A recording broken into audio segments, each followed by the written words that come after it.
აი წარმოდიოთ, მიდიხარ რუსთაველის პროსპექტზე და ჩაგერა ერთმა და კეთილშობილი მიდის.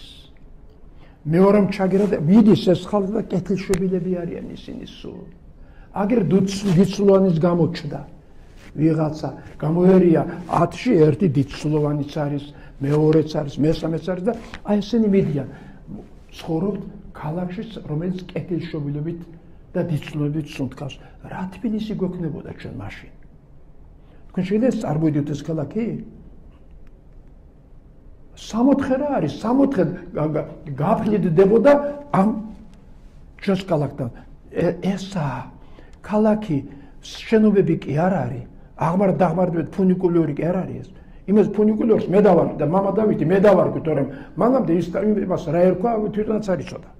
მე არ დავარქვი, მაგრამ ქალაქი ადამიანები არიან. ყველა იმითი რაც ამ ადამიანებმა შექმნეს.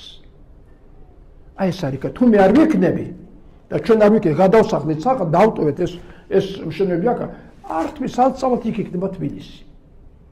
რატო დავგეს ნიუ-იორკიო და ნიუ-ფაუნდლენდი ახალი აშენეს. ერთგან წავიდა მეორე უკეთესი შექმნეს, ხო?